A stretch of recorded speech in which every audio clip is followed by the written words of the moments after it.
Great to see you on this hump day. Of course, it is Wednesday. 2 more days until we get to Friday. I'm meteorologist Josh Stone in for John Scalzi this week. And it's a lovely 77 degrees outside with fair conditions. I want to point this out, though, because over the last several days, we've had some strong winds, very breezy conditions, and now the winds have tamed down. But I noticed here, winds out of the south-southwest at 14 miles per hour. I'm like, that doesn't seem right. This could be an isolated situation, or maybe something's wrong with the gauge, because you look at the winds right now around the Suncoast, and winds are out of the southeast, maybe about 3-4 miles per hour, and that's it. So anyway, it could be an isolated situation there, but for the most part, for the Suncoast, the winds are going to be tamed today. Around the Suncoast, though, temperatures climbing into the lower 80s and upper 70s once again. The average for a high this time of the year is 75, so we're above that and looking pretty good, especially for all the spring breakers down here visiting.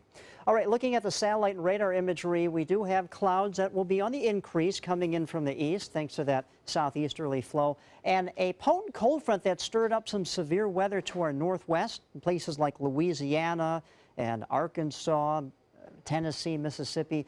That was tracking down from the northwest and basically now has, I don't want to say dissipated, but it's lost its punch, it's lost its energy and kind of falling apart. And by the time it makes its way down here, it's going to stall out, but it's not going to have much punch to it at all. As far as our radar goes, very quiet conditions, but with this front sagging down from the north and stalling on top of us, what's left of it, and with the sea breeze developing, we may get an isolated shower inland today, only about a 10% chance, and that will be very short-lived, but also the same thing could happen tomorrow as well. Just to point this out, check this number here, minus 3.62.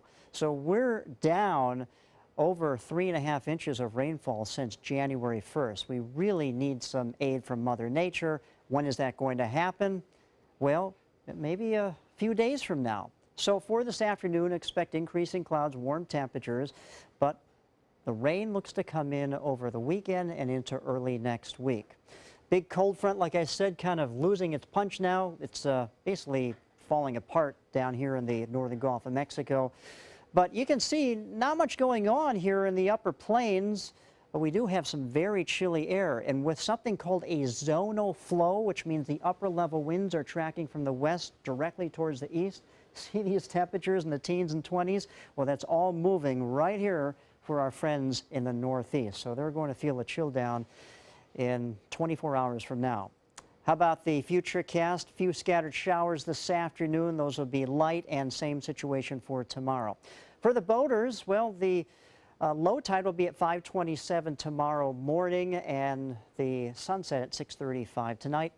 If you're taking the boat out, once again, I don't think there's going to be any issues with the winds at all. 1 to 2 feet will be, the sea is just offshore. 79 for our high today, and as stated earlier, the best chance for rain comes in the latter part of the weekend into early next week, right?